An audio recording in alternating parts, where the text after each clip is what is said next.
Les entrepreneurs qui font demain sont dans Bismart l'émission avec Société Générale.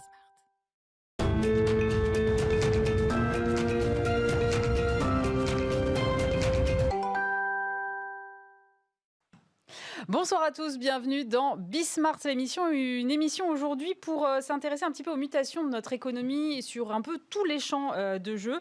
On commencera avec Le Bon Coin qui vient de passer la barre des 35 millions de petites annonces. Qu'est-ce que ça dit de notre société et du marché de la seconde main? On en parlera dans un instant. On parlera de l'immobilier de bureau qui lui aussi est en pleine transformation. On fera le point avec l'un des acteurs majeurs du secteur.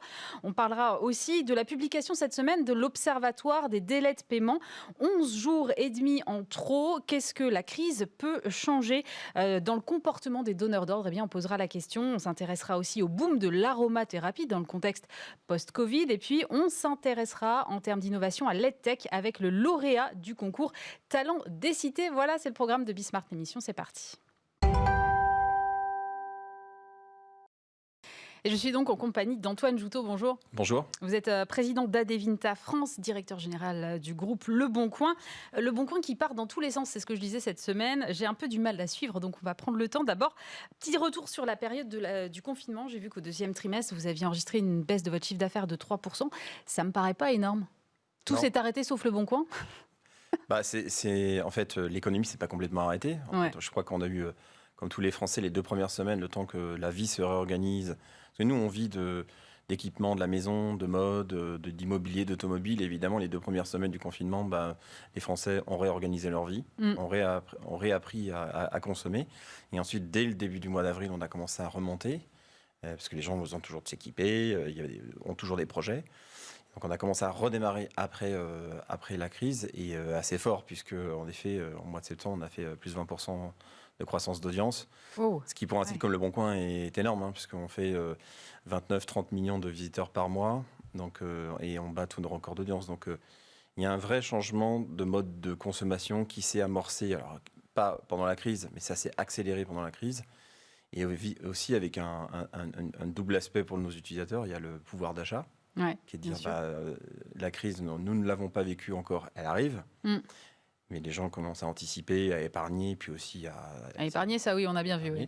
Puis ensuite, il y a le deuxième aspect qui est de dire de mieux consommer, parce que tout le monde a eu le temps de se poser et un peu de réfléchir sur notre environnement, notre économie, comment mieux acheter, moins gaspiller.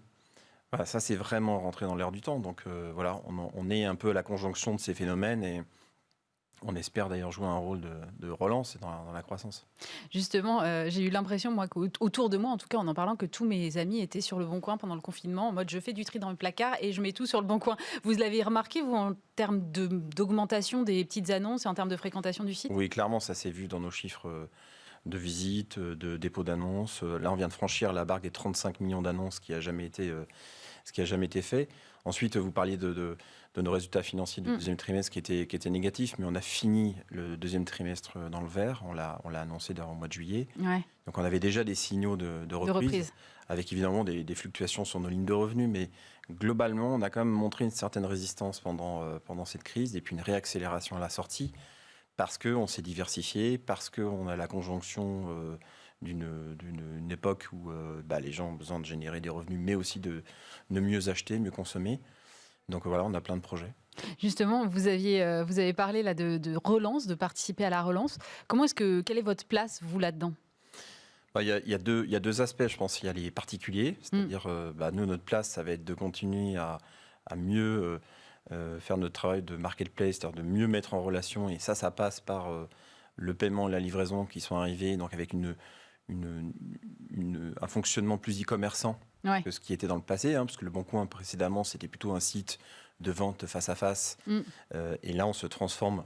On peut toujours faire de la face-à-face, mais maintenant, on peut envoyer et payer son produit en ligne, ce qui est un gros changement. Oui, c'est un gros changement. Ça représente combien maintenant le face-à-face chez vous? Ça a beaucoup diminué avec ça? Non, ça n'a pas beaucoup diminué, parce que tout augmente.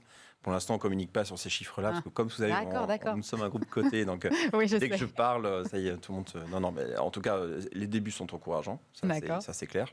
En même temps, c'est plus simple de tout faire en ligne, de mon point de vue. Mais... Oui, je pense que surtout sur plein d'objets, la rencontre n'est pas forcément nécessaire. Et puis, c'est un paiement sécurisé. Pour le vendeur, c'est gratuit. Les commissions sont côté acheteur. Il y a la livraison via le réseau mondial relais ou via la poste. Donc, c'est très pratique. C'est quelques euros. beaucoup de frictions ont été enlevées. Ouais. Donc on va dire qu'il y a un premier chapeau qui est de dire sur les particuliers, on va jouer notre rôle d'apporteur de pouvoir d'achat, parce qu'on parle de quelques centaines d'euros par an par Français. C'est pas négligeable. Hein. Pas négligeable. Et puis ensuite, il y a les entreprises. Et là, sur le Bon Coin, 500 000 entreprises présentes. Et là, on n'a pas attendu la sortie de crise. On a tout de suite accompagné nos clients, apporté des délais de paiement. Combien d'entreprises ? 500 000. Mais elles font quoi sur le Bon Coin ? Elles font plein de choses. Elles vendent leurs produits. Elles vendent leurs produits. Les agents immobiliers, les concessionnaires automobiles diffusent leurs inventaires sur le Bon Coin. Ouais. Elles recrutent et elles continuent de recruter. C'est important que vous le disiez. Il y a encore des secteurs d'activité. En fait, il y a certains secteurs d'activité qui ont été obligés, qui ont été forcés de s'arrêter, ou en tout cas d'arrêter leur recrutement temporairement. L'hôtellerie, la restauration, qui sont bien sûr. Traditionnellement des gros pourvoyeurs d'emploi. Évidemment, dans la période où on est, c'est pas difficile. Par contre, il y a des secteurs dans l'industrie, dans les services, qui ont besoin toujours de main-d'œuvre et de personnel qualifié. Et ces secteurs d'activité-là, ils cherchent. Il y a 70 000 offres d'emploi sur le Bon Coin aujourd'hui. 70 000 offres 70 000. Et on est plutôt stable depuis 3 mois. Alors, il y a des indicateurs au rouge aussi, mais globalement, il y a quand même un peu de résistance. Donc, il y a des choses positives. Donc, les 500 000 entreprises, elles font ça, elles achètent de la publicité. Nous, on est utilisé comme un apporteur d'affaires. C'est ça notre métier. Donc, on a contribué, on a passé, d'ailleurs, sur l'emploi, on a passé en gratuité pour les entreprises de moins de 10 salariés. On a mis à disposition des boutiques offertes. Enfin, on a joué notre rôle de média et de facilitateur, mais aussi d'aidant à ces entreprises-là. On a passé dans un nouveau marché qu'on vient d'ouvrir, l'hôtellerie, on est gratuit. Voilà. Alors là, il faut que vous m'expliquiez l'hôtellerie. Ok, parce que le Bon Coin, les petites annonces, ok, je comprends, le marché de la seconde main, tout ça. L'immobilier, les petites annonces, je vois le rapport. L'Argus, avec le rachat d'automobile, je vois le rapport, c'est aussi de la seconde main, je comprends très bien. L'emploi aussi, mais alors l'hôtellerie, je vois pas le rapport. Le rapport, il y en a un, Aurélie. J'imagine bien, donc vous allez m'expliquer. Il y en a un. On est déjà un acteur depuis des années de la location de vacances, extrêmement puissant, puisque depuis déjà des années, le Bon Coin se situe à la 2e place. Ouais. Donc la location entre particuliers. D'accord. Donc ça, et on parle de millions de Français qui partent chaque année via le Bon Coin, avec une mise en relation très simple. Et maintenant, on a mis de la réservation en ligne, etc. Donc ça, c'est la première chose. Et puis, il y a 1 an et demi, on a commencé à se diversifier en disant, ça serait bien qu'on fasse venir des professionnels, donc les résidences de tourisme. C'est pour ça qu'on a racheté une entreprise qui s'appelle Locason. Oui, voilà. J'avais suivi. Et puis en début d'année, ça s'est pas trop vu parce que d'abord, c'était au moment du confinement, on a racheté une petite start-up qui s'appelle Pilgo. Et Pilgo fait justement de l'hôtellerie en ligne. D'accord. Mais avec un concept différent des acteurs du marché. Vous êtes sur le site de Pilgo, alors qui a été renommé, qui s'appelle maintenant Le Bon Coin Hôtel. Mm-hmm. Et derrière, vous pouvez donc chercher l'hôtel de votre choix. Et ensuite, on bascule l'internaute vers le site de l'hôtelier. D'accord. Donc c'est une révolution parce que vous savez que la plupart des plateformes de l'hôtellerie gardent l'internaute, prennent des grosses commissions. Oui. Voilà. Nous, on a choisi de basculer l'internaute vers l'hôtelier qui garde la relation client et on a décidé de passer en gratuité. Et en gros, l'offre qu'on propose maintenant, c'est quand vous voulez partir en vacances en France, vous pouvez partir entre particuliers, partir avec un professionnel ou partir avec un hôtelier. Voilà. Et donc maintenant, on propose une offre 360 sur le sujet, d'où notre intérêt pour l'hôtellerie qui maintenant, si vous cherchez une résidence pour partir, vous pouvez la trouver sur le Bon Coin et probablement au meilleur tarif du marché. Ouais, mais l'hôtellerie en ce moment, c'est un peu compliqué, non ? Ouais, c'est pour ça que j'ai choisi de passer à zéro. Zéro commission. Zéro commission. Cette année, zéro commission. Mais c'est durable parce que votre business model derrière, c'est pas le but. J'imagine bien que c'est pas. On a annoncé on a annoncé qu'on aurait des taux de commission autour de 10% quand on décidera de passer payant, donc a priori en janvier prochain. Et puis ensuite on décidera. Mais déjà, en étant à 10%, on applique déjà à peu près la moitié de ce que les autres font. La moitié. Bien sûr, parce que la plupart des acteurs de ce marché proposent des taux de commission assez élevés et avec des acteurs pas loin d'une situation de monopole. Donc nous, on est un nouvel acteur, mais un nouvel acteur qui vient avec une audience immense, beaucoup plus grosse que ces acteurs-là, mais pas sur ce segment-là. Mais sur ce segment-là, déjà sur la partie location de vacances, on parle de 3 millions de visiteurs par mois uniquement sur cet univers-là. Donc vous voyez bien, on a un potentiel de recycler nos utilisateurs. Ouais. Nos 30 millions d'utilisateurs, de leur proposer en disant vous pouvez acheter et trouver les meilleurs biens sur le Bon Coin, mais aussi vous pouvez partir en vacances au meilleur prix. Et vous avez toute l'offre du marché, vous avez 250 000 location de vacances entre particuliers, vous avez 150 000 chambres hôtelières, vous avez 50 000 offres de professionnels. Voilà, ça fait de nous un je me demandais énorme. si c'était la même cible en fait. C'est la même cible puisque c'est tous les Français. Aujourd'hui, on touche tous les Français. Et puis comme ça. Donc oui, et nous on va chercher, comme toujours, nous on vient sur un marché, on change les codes de ces marchés-là. Donc on vient en mettant toute l'offre au même endroit, on vient avec la gratuité, on vient en basculant les internautes vers les sites des hôteliers, ce qui n'est pas le cas pour les autres sites du marché. Voilà, on vient changer les règles du jeu, c'est notre habitude, on l'a déjà fait sur d'autres marchés. Et en général, on arrive à rentrer. Donc, parce qu'on a la puissance, parce que s'il y a de la bienveillance avec la marque Le Bon Coin, et l'accueil des hôteliers est excellent. On a déjà 6500 hôtels qui nous ont rejoints. Ah oui. Ouais, sur, on va dire, 15 000 hôtels digitalisés en France, on est déjà à 40%, donc ça va vite. Et on l'a fait en 3 mois. Donc, et on continue à avoir des partenariats qui se signent. Voilà, donc on est très content et on a tous les gros acteurs du marché qui nous ont rejoints, avec un peu de curiosité.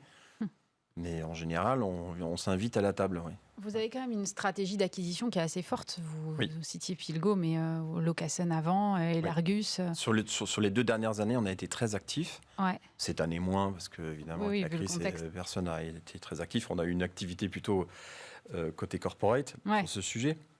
Mais sur la France, on est plutôt dans une phase de pause là, parce qu'on absorbe les acquisitions. Mais c'est facile à absorber parce qu'il faut faire matcher les cultures d'entreprise. On sait que c'est pas toujours simple. Non, c'est pas facile. C'est pas facile, mais je crois que quand on achète une entreprise, d'abord, on a toujours un projet.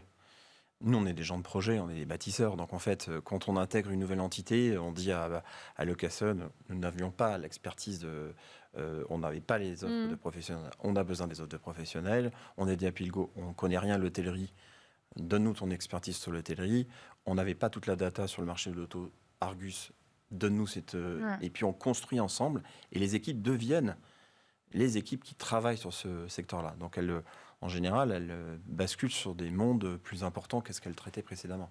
Vous allez prendre une nouvelle dimension, je parle au niveau groupe international, au niveau Adevinta, avec l'intégration des petites annonces d'eBay que vous avez annoncées cet été, qui devrait être opérationnelle, je crois, en janvier. Premier trimestre, oui. Là, vous êtes en train de devenir un groupe mondial.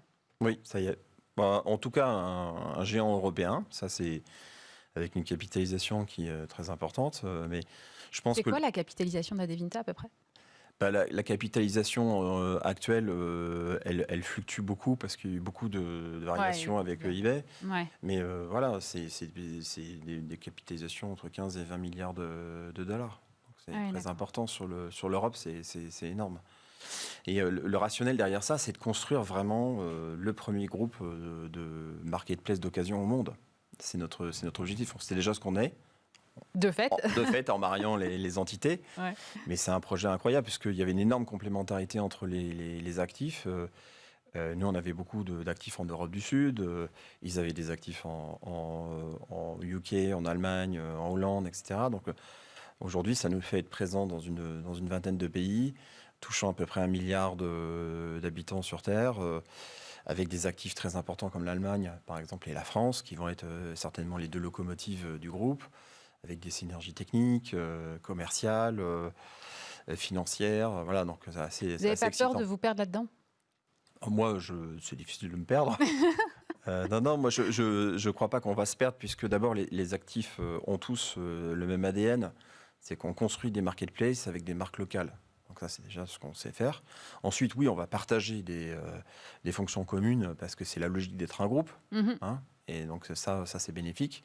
Ensuite, se perdre, non, moi je crois que ça va nous donner des effets de levier. Vous savez, on est quand même face à des acteurs extrêmement puissants comme les GAFA, comme les entreprises asiatiques, et qu'on a besoin de taille financière et technologique, et que Le Bon Coin seul, avec ses 300 très talentueux développeurs, ne peut pas lutter contre des géants de ce type. On peut être rapide, on peut être agile, mais globalement, on va quand même créer une entité européenne de marketplace qui va être capable justement d'affronter des concurrents de cette taille-là. Donc c'est quand même la bonne nouvelle. L'idée, c'est de rivaliser avec Amazon, Airbnb et consorts ? Je ne sais pas si c'est rivalisé, mais déjà, on a des positions partout. On est quand même bien placé. Vous savez, en audience, en France, on est entre la 5e et la 8e place. En Allemagne, ils sont aussi très hauts en audience. En Espagne, en Italie, en UK. Ouais, je pense que on aura une approche qui est différente d'eux, parce qu'aussi on a des attitudes moins agressives. Mais oui, l'objectif, c'est quand même de se défendre et de se développer. C'est pour ça aussi qu'on fourmille de nouveaux projets. Justement, vous recrutez en plus. J'ai Oui. vu que vous aviez recruté ou vous aurez recruté à la fin de l'année 200 personnes. Vous avez passé le Ouais, cap 250, des 1000, ouais. le Ouais. cap des 1500 salariés, c'est ça? Bah, j'espère bien. En fait, je suis pas sûr de le faire parce que j'ai encore 67 ou 70 postes ouverts. Et là, on est mi-octobre, donc c'est pas sûr que j'y arrive. Mais oui, cette année, c'est une entreprise à... C'est pas sûr que vous y arrivez parce Non. que vous trouvez pas les profils? Ouais. Je trouve pas forcément les profils. Je recrute beaucoup d'ingénieurs, moi. Donc, c'est pas forcément des profils... C'est des profils très recherchés. Je suis en compétition, notamment avec les entreprises que j'ai citées. Voilà, donc il faut que je sois... Après, l'aventure du Bon Coin, c'est une belle aventure. Donc, Un nouveau siège social, là, en plus? Ouais, nouveau bâtiment dans le 2e. Ça, c'est un super... on est gâtés. Je pense que les gens qui travaillent dans les équipes sur les projets du Bon Coin et d'Adevinta en sens large, elles sont heureuses à la fois du fait qu'elles travaillent pour des choses utiles. Parce que c'est vrai, quand on parle pouvoir d'achat, transition écologique, c'est assez excitant. Mais aussi les conditions, je pense, de travail. Les bâtiments, même si en ce moment... les bâtiments sont un peu moins importants parce qu'il y a beaucoup de télétravail, mais quand même, c'est quand même un lieu de vie, de créativité, d'échange. Et c'est comme ça qu'on perçoit, nous, notre métier. C'est-à-dire que nous, notre métier, c'est d'inventer. C'est ça qui... D'inventer la consommation de demain? Bon, je ne sais pas si on va inventer la consommation de demain. En tout cas, nous, on va essayer de la fluidifier. Et puis oui, on a quand même l'ambition quand même de toucher à des secteurs d'activité, notamment d'être plus présent sur la chaîne transactionnelle, ce qu'on faisait moins avant. Et là, on veut être plus présent parce qu'on pense que le service est attendu par nos utilisateurs. Oui. Merci beaucoup Antoine Joutot. Je rappelle que vous êtes donc le président d'Adevinta France et directeur général du groupe Le Bon Coin.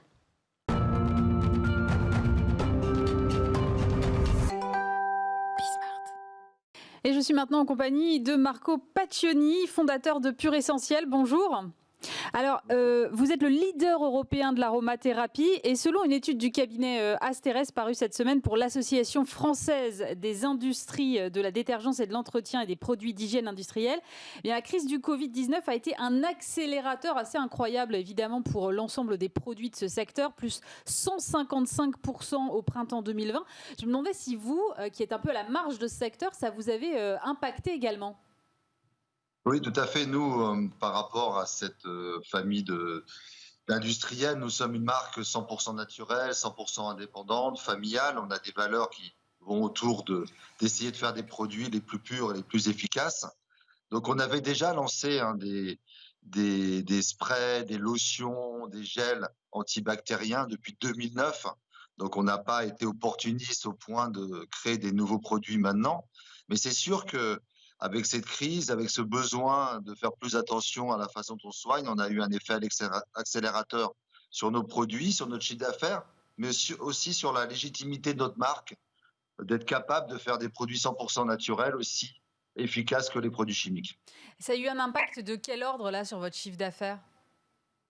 Le chiffre d'affaires, il est plutôt important au niveau de l'impact, mais pas uniquement sur le chiffre d'affaires, c'est aussi sur la compréhension de notre marque. C'est-à-dire qu'on a pu accélérer aussi le lancement de notre marque dans certains pays. On a lancé en Inde, on a lancé en Chine, on a lancé aux US, on a lancé en Corée, uniquement au niveau digital. Donc ça nous a permis aussi que les personnes comprennent mieux notre marque. Parce qu'en fait, ce sont des marchés qui, pour moi, me semblent un peu compliqués. Quand vous parlez de la Chine, on parle beaucoup de la médecine chinoise. Ils sont réceptifs à ce que vous faites, vous, justement, en tant que... L'aromathérapie, c'est un segment très particulier. On n'est pas sur la médecine, mais ils sont réceptifs à ce que vous faites aujourd'hui ? Oui, nous, notre ADN, ce sont les huiles essentielles, c'est l'aromathérapie, mais on est plus qu'une marque d'aromathérapie, on est une marque de santé naturelle. Lorsqu'on va dans un marché, lorsqu'on lance dans un pays, nos concurrents, ce ne sont pas des marques d'aromathérapie, de phytothérapie, ce sont des marques de l'industrie pharmaceutique. Et d'ailleurs, notre marché dans lequel on vit, dans lequel on existe, c'est le marché du self-care. Donc, bien sûr que toutes les personnes maintenant, et encore plus avec ce qui se passe, recherchent de la naturalité, comme ils ont recherché de consommer différent, comme ils trient ses déchets. Maintenant, pour la santé, il n'y avait pas grand-chose. Nous, avec Pure Essentiel, on a apporté des solutions naturelles aussi efficaces que certains médicaments. Vous avez lancé cette marque en 2005 et comme vous le disiez, effectivement, c'est du 100% naturel, 100% éco-responsable. Vous avez l'impression d'avoir été un peu visionnaire sur ces marchés-là? Visionnaire, oui. En tout cas, on a créé les produits que l'on avait envie d'utiliser. Donc ça, c'est la force des entreprises familiales. C'est une société que j'ai créée avec mon épouse Isabelle, dont le père est naturopathe, la mère herboriste. Donc il y a toute une façon de vivre, une philosophie de vivre au quotidien cette marque en famille. Et on a plutôt créé des produits qui correspondaient à nos besoins plutôt que d'essayer d'étudier un marché en se disant, voilà, il y a un potentiel. Alors si c'est ça être visionnaire, oui, un peu. Cette année, justement, votre entreprise devrait passer le cap des 100 millions d'euros de chiffre d'affaires, je crois. C'est un cap important pour vous? Oui, c'est très important parce que c'est extrêmement compliqué de fabriquer nos produits, hein. Ce sont des produits à base d'huile essentielle principalement, de matières végétales. Donc il faut qu'on sécurise nos approvisionnements parce qu'on s'approvisionne dans le monde entier, que ce soit au Népal, que ce soit à Madagascar, en France aussi. Donc pour développer notre chiffre, il faut qu'on maîtrise notre sourcing et qu'on maîtrise notre fabrication. Donc on ne peut pas aller plus vite que ce que l'on fait, parce que si on était amené à devoir doubler nos ventes, on ne pourrait pas le faire, parce qu'on n'aurait pas les matières premières nécessaires. Donc ce cap des 100 millions est un cap important dans notre organisation et un palier essentiel pour aller encore plus loin. Ça veut dire quoi, aller encore plus loin? Ça veut dire vraiment partir à une conquête un peu au niveau mondial. Vous êtes aujourd'hui leader européen, je le disais. L'ambition, c'est de devenir leader mondial? Je pense qu'on peut devenir les leaders mondiaux de la santé naturelle et on peut devenir un acteur majeur et un nouvel acteur important de la santé en général pour tout ce qui, bien sûr, concerne les maux du quotidien. Nous, on se positionne dans un environnement qui est très clair pour soigner les maux du quotidien principalement. J'imagine que ça doit nécessiter un budget de R&D assez considérable quand vous travaillez là-dessus. Bah, c'est le budget le plus important. Dans les R&D, on intègre bien sûr tout ce qui est innovation, mais aussi tout ce qui est réglementaire, parce que les enjeux réglementaires, à chaque fois qu'on va dans un pays, sont différents. On a des produits qui sont biocides, qui sont compléments alimentaires, qui sont dispositifs médicaux, et toutes les règles réglementaires ne sont pas les mêmes qu'on parle de Liechtenstein ou qu'on parle des États-Unis. Donc à chaque fois, c'est un gros challenge. Et en termes d'innovation, c'est ce qui fait la force de Pure Essentiel. On est capable de lancer comme on va le faire là, une nouvelle gamme dans notre gamme articulation et muscles, ou de lancer un nouveau biocide dans notre gamme antipique. Donc c'est ce qui fait la grande différence et notre force d'innovation. Donc oui, la R&D est peut-être le budget le plus important en termes de dépenses de notre entreprise. On voit bien que là, avec cette crise du Covid, l'industrie pharmaceutique se trouve évidemment en première ligne avec pas mal de développement. Et je pense qu'il y a forcément beaucoup de choses qui vont être bouleversées dans cette industrie. Vous êtes évidemment sur le côté santé naturelle, donc vous êtes à la marge de cette industrie-là. Est-ce que vous pensez que ça va vous donner encore davantage de légitimité? Oui, c'est sûr que ça nous donne, c'est ce que je vous ai dit tout au départ, c'est surtout ça l'effet que ça a eu plus que sur le chiffre, parce que comme je vous l'ai dit, le chiffre d'affaires pour nous, il est important, mais quelque part, il faut qu'on le maîtrise, cette évolution par rapport à la naturalité de nos produits. Donc on est un peu limité dans le développement à notre capacité à pouvoir se sourcer.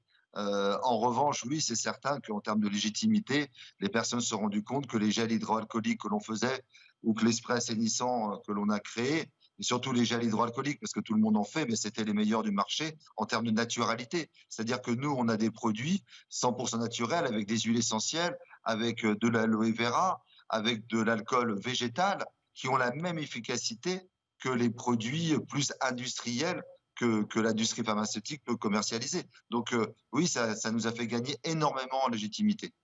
Justement, votre produit phare, c'est toujours ce spray assainissant aux 41 huiles essentielles, c'est ça? Oui, tout à fait. On l'a lancé en septembre 2005, hein. Notre marque, elle existe depuis septembre 2005 avec ce premier produit, ce spray assainissant 41 huiles essentielles. Et il est devenu leader dans tous les marchés tous les pays dans lesquels on s'est lancé. On parlait de 100% naturel, de 100% éco-responsable. Vous êtes vraiment très engagé aussi sur la RSE. J'ai vu que vous aviez lancé une fondation vous-même. Pourquoi vous avez eu envie de créer une fondation? Parce que vous êtes quand même une entreprise de taille plus réduite qu'un très grand groupe, par exemple. Pourquoi c'était important pour vous? Bah, c'est l'essence même de notre marque, hein. Nous, on a fait cette marque aussi, comme je vous l'avais dit, par rapport aux produits qu'on voulait développer, qu'on voulait utiliser, et aussi dans dans une volonté de générosité, c'est-à-dire qu'on a toujours respecté tous nos partenaires, qu'ils soient agriculteurs, distillateurs, partenaires pharmaciens. Et donc, dans cette logique, on a toujours aidé les personnes que l'on pouvait aider. Donc, on s'est dit à un moment, autant le réintégrer dans une fondation. Et maintenant, donc, on fait des appels à projets, c'est-à-dire qu'il y a des gens qui nous proposent de les aider au niveau de leur association. On choisit, on fait participer aussi nos collaborateurs, on associe nos partenaires. Et c'est une volonté depuis le début avec Isabelle d'aller vers plus de proximité, plus de générosité, plus d'aide. Et au moment du Covid, on a fait pas mal d'actions significatives, aussi bien avec l'hôpital Bichat, l'hôpital Beaujon, à Metz, mais aussi à Liège, aussi en Russie. Donc, cette association, même si on n'est pas une multinationale, elle a vraiment une raison d'être. Vous avez mentionné à plusieurs reprises votre femme. C'est vrai que vous avez lancé cette entreprise avec votre épouse. C'est important pour vous de travailler en famille? C'est pas possible de faire autrement. Donc, on vit comme ça depuis toujours, on travaille et on vit en même temps. Donc, on ne pourrait pas être chacun de notre côté, aller travailler le matin, rentrer le soir. Notre vie, elle est comme ça. Notre fils nous a rejoints 2-3 ans après la création, dès qu'il a pu commencer à venir dans l'entreprise. Ça fait maintenant plus de 10 ans qu'il est avec nous et il va prendre le relais. Donc, nos filles, elles sont aussi entrepreneurs et elles participent aussi au développement de Pure Essentiel. Donc oui, c'est une évidence pour nous de travailler en famille. On parle beaucoup des entreprises familiales comme étant plus résilientes que les autres et plus performantes. C'est un constat que vous partagez, vous? À notre niveau, c'est certain.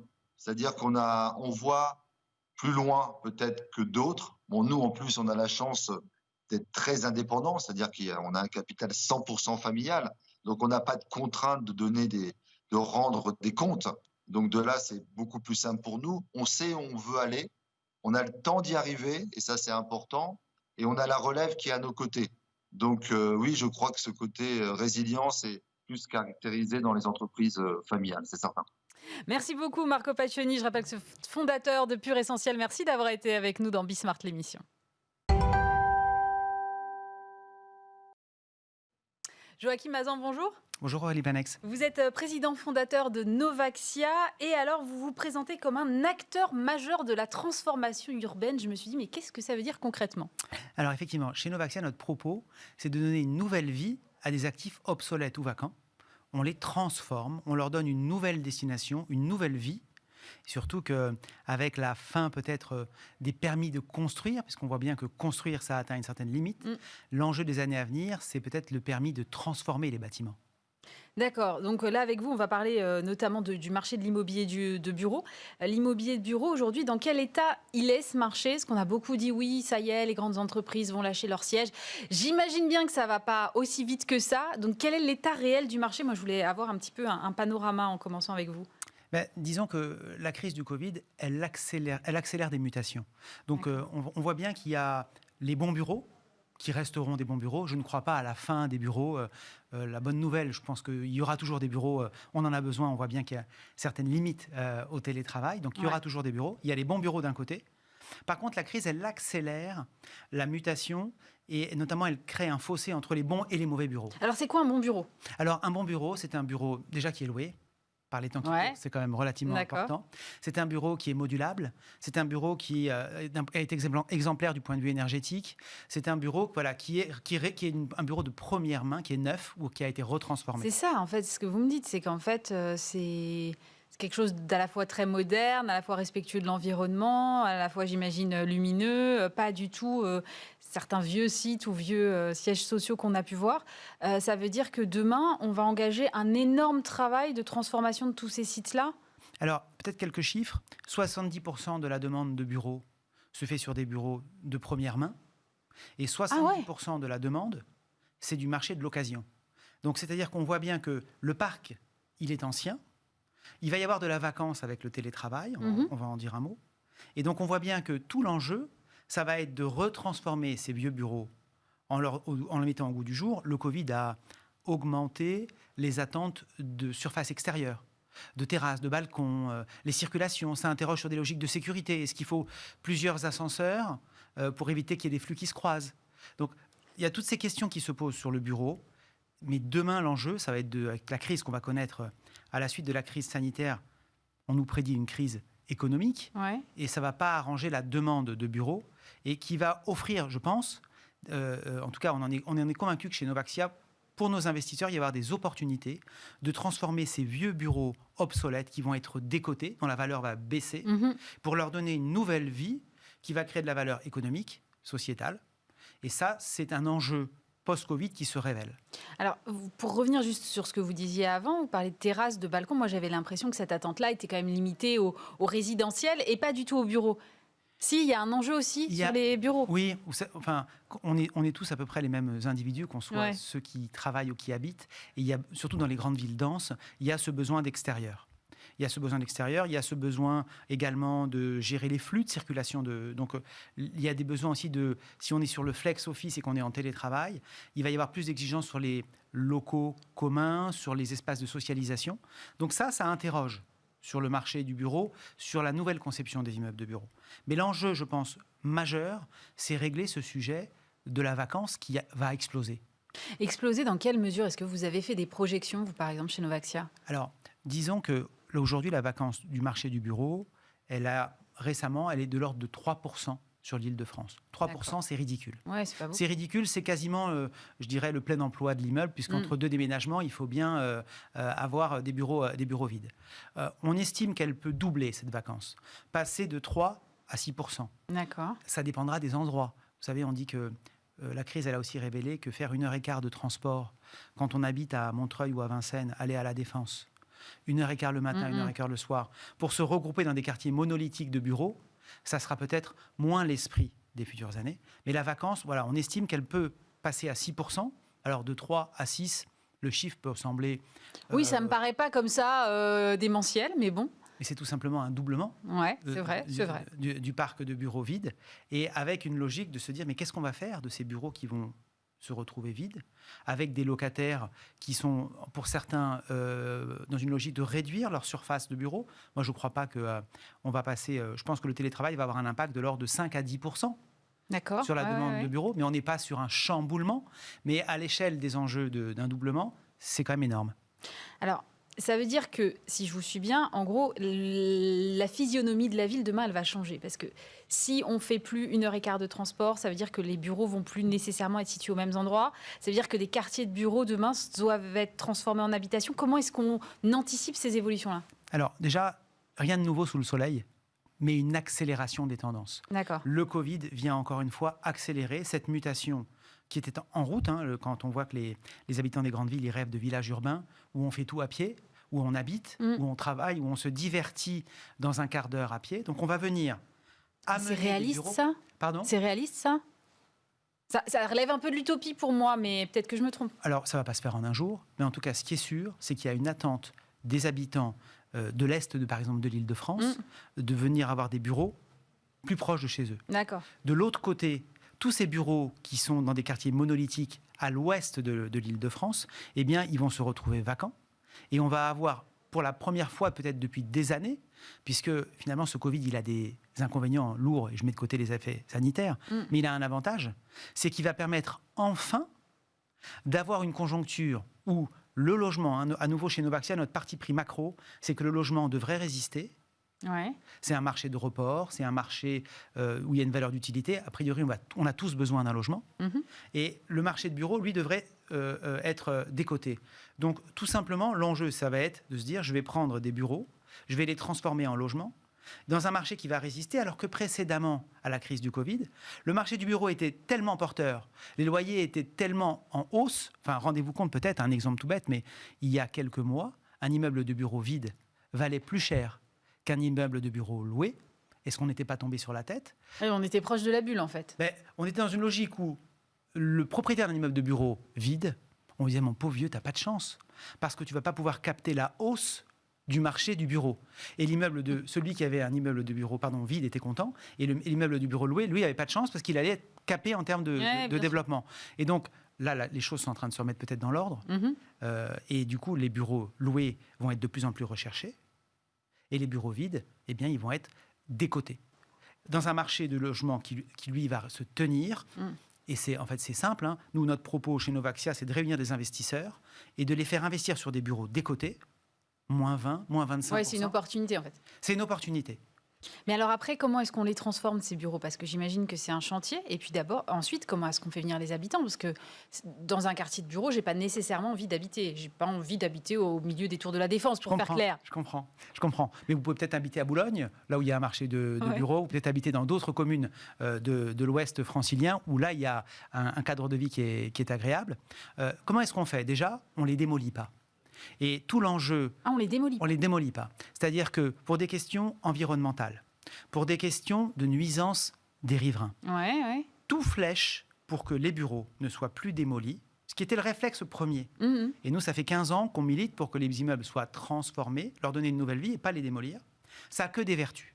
C'est un peu plus cher, c'est un peu plus compliqué, mais c'est plus rapide dans certains cas de figure et beaucoup plus respectueux de l'environnement et des populations. Donc transformer ces immeubles, ça veut dire qu'on va faire avec l'existant, c'est du cas par cas, on va recycler les portes qui sont en bois, on va recycler le verre des vitres et on va créer des nouveaux logements en lieu et place des immeubles de bureaux.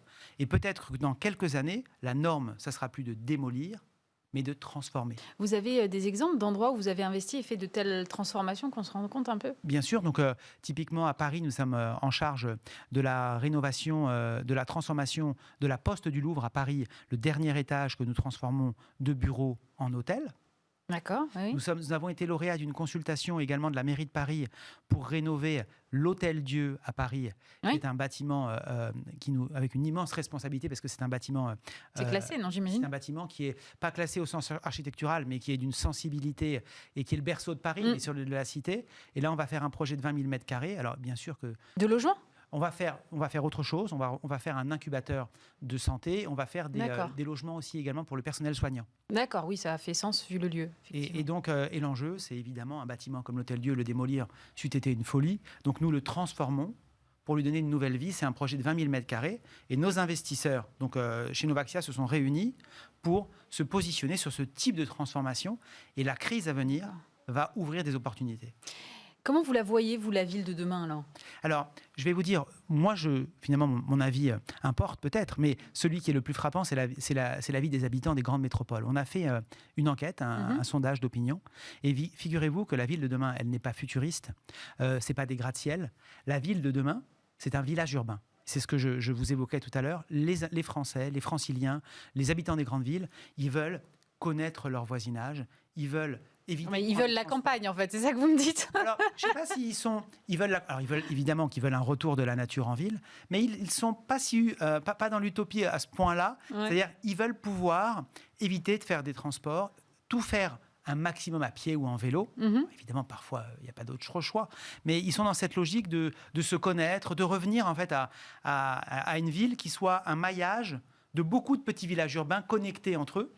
On raisonne plus en échelle de quartier, alors à ce moment-là, qu'en échelle de ville globale. Oui, mais on le voit, c'est déjà à l'œuvre. Enfin, je ne fais que révéler ce qu'on observe déjà. À Paris, pour ceux qui sont parisiens, il y a le quartier des Batignolles, il y a le quartier de la rue du Commerce dans le 15e, où justement, on connaît ces petits commerçants, on connaît ses voisins. Donc, ce Covid, il accélère cette envie de village urbain.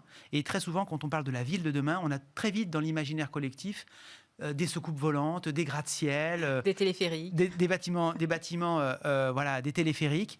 C'est pas ça qu'attendent les habitants. C'est plutôt cette notion de village urbain et le rééquilibrage des bureaux qui vont venir. Il y a beaucoup de bureaux à l'ouest de l'Île-de-France. Il y a beaucoup moins à l'est.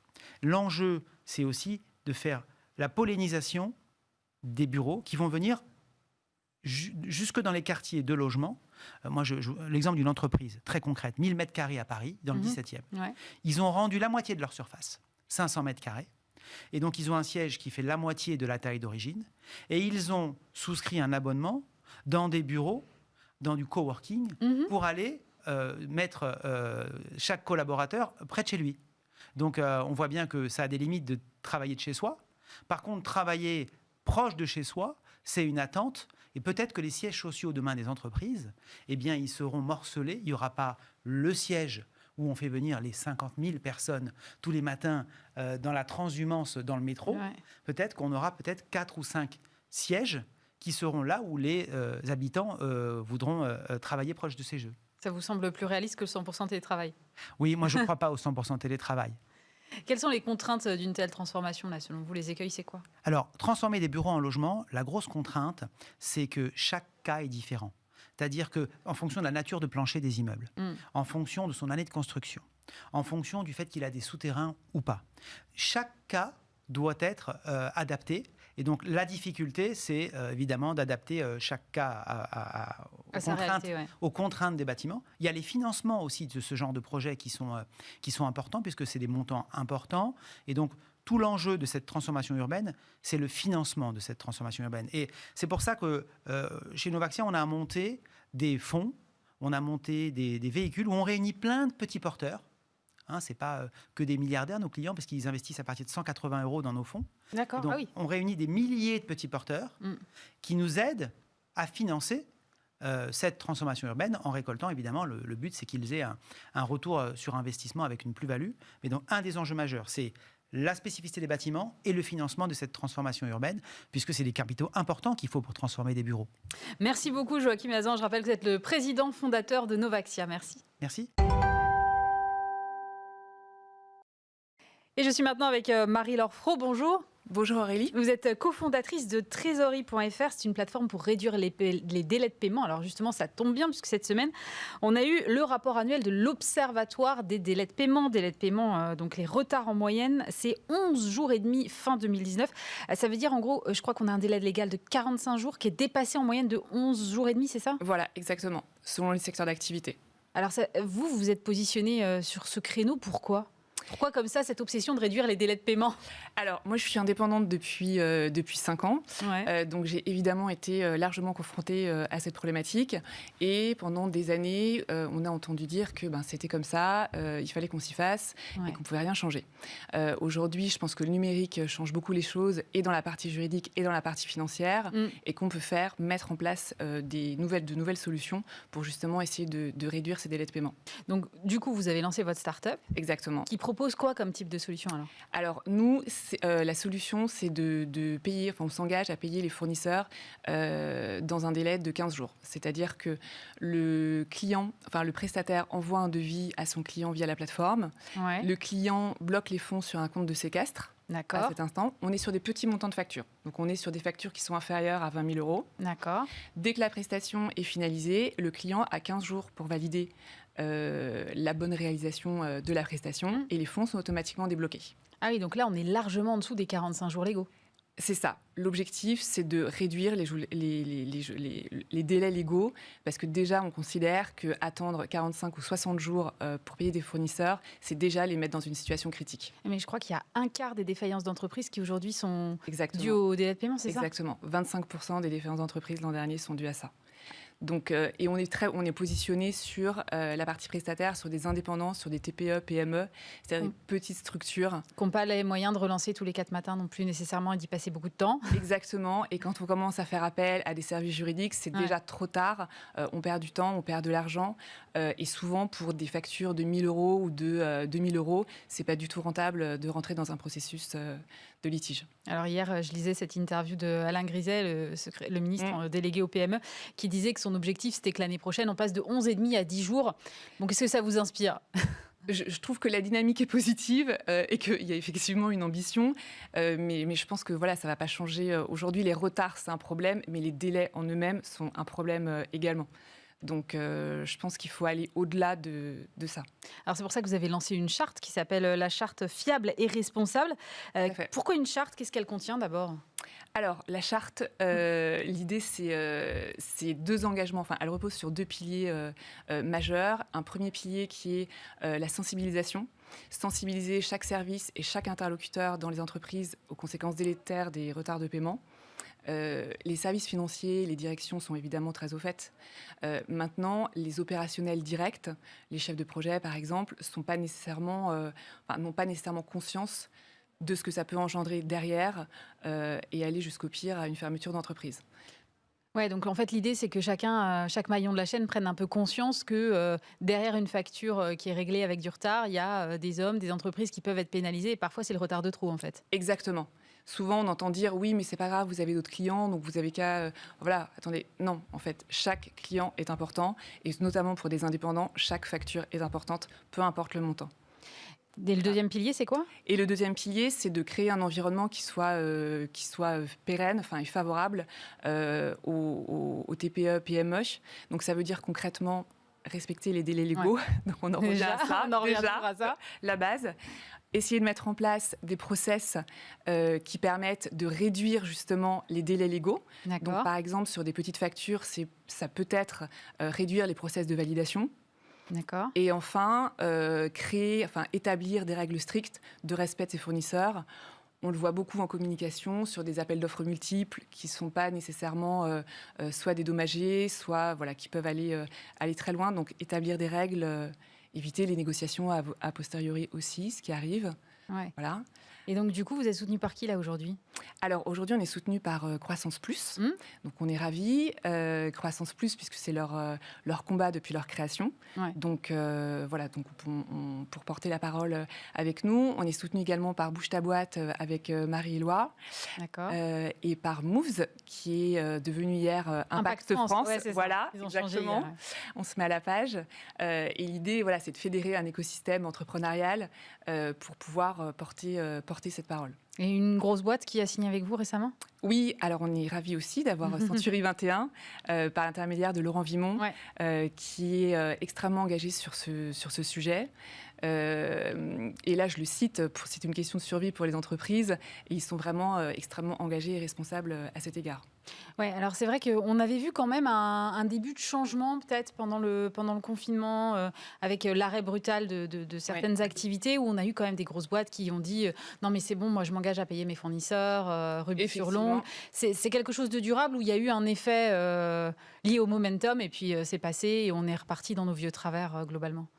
Alors, je pense que les donneurs d'ordre, de façon générale, sont très au fait de cette problématique depuis assez longtemps. Ouais. Et qu'aujourd'hui, c'est une question de volonté, de gouvernance et vraiment de priorité. Je pense que là où la crise a un effet bénéfique, c'est qu'elle permet de mettre en lumière ce sujet au niveau du grand public. Et je suis convaincue tant qu'on restera dans un univers qui est uniquement B2B professionnel, les choses évolueront difficilement. Aujourd'hui, n'importe quelle personne, consommateur, sait qu'avec la crise, payer ses fournisseurs en retard, ça génère des destructions d'entreprises, des pertes d'emplois. Et donc, c'est quelque chose qui peut être... c'est un sujet qui peut avoir un vrai écho. Alors, pour que le consommateur soit au courant vraiment de ce qui se passe, est-ce qu'il faut en passer par le name and shame ? Parce que c'est un peu le seul moyen que je vois, moi, de mon petit point de vue, pour finalement savoir parce que moi je ne sais pas quelle entreprise paye ou pas ses fournisseurs en temps et en heure. Oui, alors je pense que c'est une première étape, effectivement, et que quoi qu'il arrive, on doit commencer par cela. Ouais. Nous, aujourd'hui, on a fait un autre choix pour être efficace, qui est de valoriser les entreprises qui ont des bonnes pratiques. D'accord. Je pense qu'il faut montrer du doigt l'exemple et pas l'inverse, et inspirer les entreprises qui veulent s'engager dans quelque chose de positif, et vraiment donner l'exemple. Alors, on parle beaucoup de finances responsables. Oui. En ce moment, c'est la grosse thématique qui monte. Est-ce que ça, pour le coup, ça entre dans ce sujet-là ? Selon vous, ça doit faire partie intégrante des réflexions des entreprises qui veulent mettre en avant cette finance responsable ? Oui, tout à fait. Je pense que la finance responsable, aujourd'hui, on entend investissement dans des projets à impact, dans des entreprises éco-responsables. Ouais. Mais ce n'est pas que ça. Et je pense que la finance responsable, il faut la rendre concrète. Et le fait de payer ses fournisseurs en temps et en heure, c'est quelque chose de concret qui touche tout le monde et qui rentre complètement dans ce domaine. Alors, on a évidemment beaucoup d'outils digitaux maintenant. En plus, moi, j'ai un peu l'impression qu'il n'y a plus d'excuses. On a des traitements automatiques de factures, on a plein d'outils qui existent. Donc, comment ça se fait ? Comment on explique qu'il y ait encore autant de retard ? Pour moi, c'est vraiment une question de volonté. C'est une question de volonté et de prise de position de dirigeants sur le sujet. Mais c'est grave, alors ça veut dire que les dirigeants, ils n'ont pas encore compris qu'ils mettaient en péril un écosystème quand ils ne payent pas suffisamment vite. Ils ont de multiples priorités, certains ils peuvent y voir un intérêt, parce qu'après c'est une chaîne. C'est aussi des jeux de trésorerie, enfin on est bien d'accord. Ouais. Exactement, et sur des entreprises, notamment dans le conseil ou dans le service, vous êtes vous-même payé par vos clients en retard, et donc évidemment ça se répercute sur les autres fournisseurs. Donc il faut inverser la tendance et vraiment fixer des règles fixes, pour pouvoir essayer de changer les choses. Et je pense que vraiment en valorisant, c'est un peu comme l'écologie. L'écologie, il y a des années, on culpabilisait, on montrait du doigt les entreprises qui n'agissaient pas correctement, pouvait culpabiliser certains consommateurs, aujourd'hui, on a complètement changé. Alors, il y a une question de maturité, mais je pense que la crise aujourd'hui aide le marché à être plus mûr sur ce sujet. Donc l'ambition là pour la charte, c'est quoi ? Donc l'ambition sur la charte, c'est de sensibiliser tout le monde et de rendre le sujet accessible au grand public. J'ai une jeune femme de 20 ans il y a quelques jours qui me dit qu'elle préfère utiliser telle compagnie de VTC plutôt qu'une autre parce que celle-ci paye ses impôts en France. J'aimerais que cette personne, de la même manière, dise je préfère utiliser telle compagnie parce qu'elle paye ses fournisseurs. Ouais, donc il y a un gros travail de pédagogie à faire là. Un travail de pédagogie à faire et en dehors de la sphère professionnelle. Merci beaucoup Marie-Laure Fro. Je rappelle que vous êtes la cofondatrice de Trésorerie.fr. Merci Aurélie. Et pour parler innovation, aujourd'hui, je reçois Ahmed Belabas. Bonjour. Bonjour. Vous êtes le fondateur de Rinbo. Vous êtes lauréat du concours national Talent des Cités. Vous avez fondé cette start-up il y a 1 an. Vous êtes incubé à Station F. C'est quoi le point de départ de Rinbo ? Alors, comment j'ai créé Rinbo ? Au début, j'étais seul. Du coup, l'idée de base, c'était de développer une application pour ma fille.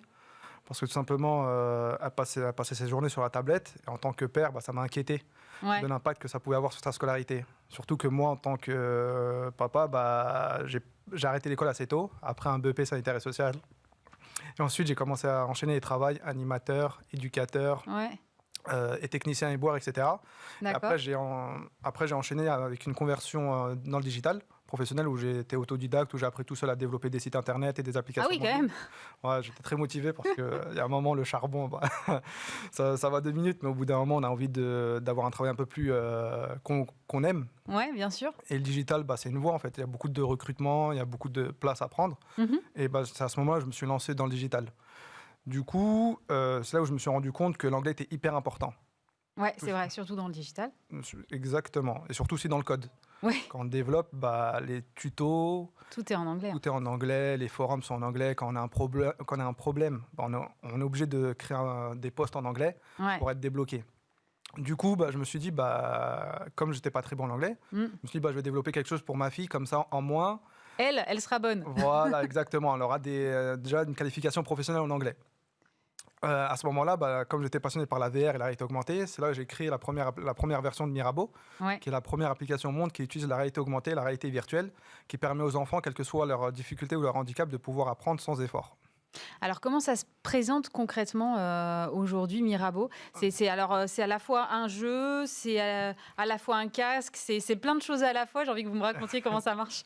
Exactement. Alors, comment ça marche ? Alors, tout simplement, ce qu'on propose, c'est un kit avec un casque de réalité virtuelle, un livret, plus une application qu'on peut télécharger sur Android et iOS. Du coup, on télécharge l'application. On a le choix entre 3 thématiques. On peut apprendre avec une famille pirate, une famille royale et des animaux. Et chaque thème a sa particularité. Par exemple, avec les animaux, on va apprendre les émotions. Avec la famille royale, on va plutôt apprendre un peu les travails, boulangerie, etc. D'accord. Et la famille pirate, c'est plutôt les activités d'une famille pirate, les activités d'un enfant qui joue au foot, etc. D'accord. Du coup... on a créé une pédagogie avec des ergothérapeutes, des psychomotriciennes, pour permettre à des enfants comme les enfants dyslexiques, TDA, de pouvoir apprendre d'une manière... Trouble de l'attention. Exactement. Ouais. Et de pouvoir apprendre avec ça. Et alors, en fait, ils chaussent le casque, ils utilisent l'appli, et il y a les petits personnages qui surgissent comme ça, j'ai vu dans la démo. C'est ça, exactement. Et alors, ils répondent à des questions pour, en fait, apprendre de façon, comme s'ils jouaient à un jeu vidéo, finalement. C'est ça, ils ne se rendent pas compte qu'ils sont en train d'apprendre, mais en fait, ils sont en train de s'amuser, vous les voyez en train de s'éclater carrément. Mais en fait, ils apprennent en même temps, ça rentre tout seul. Donc, on a créé une petite pédagogie, en fait... Les 3 premiers mots, c'est des mots de vocabulaire faciles à apprendre. Ensuite, on a des questions pour commencer l'ancrage mémorial, pour comprendre qu'ils ont bien appris les bien intégré, etc. Et ensuite, on met des personnages en chaîne. Par exemple, le papa qui danse ou la fille pirate qui pleure. D'accord. Et ensuite, on leur pose des questions. Qu'est-ce qui fait quoi et voilà. Exactement, avec des personnages assez différents. Mais enfin, vu comme ça m'a l'air d'être un boulot de dingue. Je me dis, vous avez lancé votre application il y a 1 an. En 1 an, vous avez réussi à faire tout ça ? Exactement. On a eu beaucoup de difficultés à trouver du financement d'abord. Ouais. On a trouvé du financement en 6 mois. On avait déjà tout était déjà en place. Donc on a recruté une équipe tech, 2 artistes 3D, un développeur, enfin plutôt 2 Parce que développeurs. les visuels sont plutôt mignons. Enfin, moi j'ai bien aimé en tout cas. Ah merci, ça leur fera plaisir. Je vais leur dire. Du coup, c'est ça. On a bombardé sur le développement pour vraiment créer quelque chose que les enfants aiment. Sachant que nous, moi j'étais tout seul avant que mon associé me rejoigne.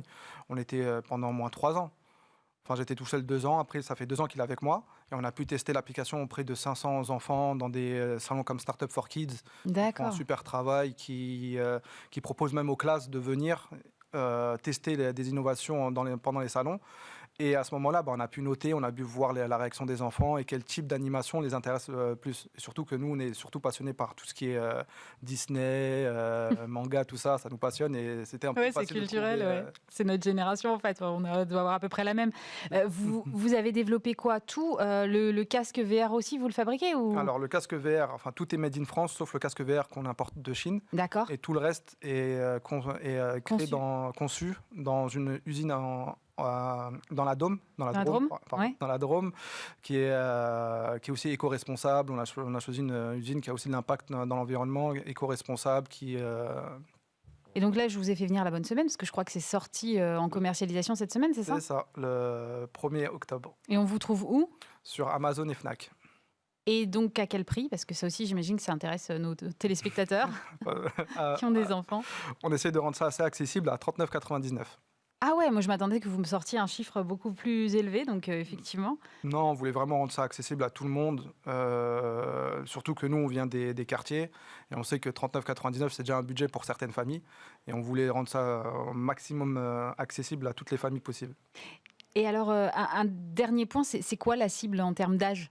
Alors, à partir de 6 ans, ce qui est marrant, c'est que normalement, c'était entre 6 et 9 ans. Ouais. Mais on a reçu comme on a déjà commencé à commercialiser, donc les clients nous ont déjà envoyé leur feedback, c'est cool, leur retour. Et on a même des enfants de 11 ans qui l'utilisent, qui sont déjà au collège et qui utilisent l'application pour apprendre. Ah ouais, donc j'imagine que vous avez un potentiel ensuite de développer pour peut-être plus grand et puis peut-être sur d'autres matières. C'est ça l'idée, c'est de se diversifier, je suppose. Exactement, on a pu faire nos tests et les professeurs nous ont demandé que c'était super. Et ils voulaient avoir ça pour plus de matière. De matière, l'histoire, surtout les maths nous disent l'étape de multiplication de plus en plus difficile à apprendre. Oui. Moi, personnellement, je me bats avec mes enfants sur l'étape de multiplication. Donc, si vous sortez un truc, je serai la première. Merci beaucoup, Ahmed Bellavaz. Je rappelle que vous êtes le cofondateur de Rinbo. Bismart, l'émission, c'est terminé pour aujourd'hui. On se retrouve bien sûr vendredi prochain. Et puis, dès lundi, vous avez rendez-vous avec Stéphane Soumier. Très bon week-end à tous sur Bismart. Les entrepreneurs qui font demain sont dans Bismart l'émission avec Société Générale.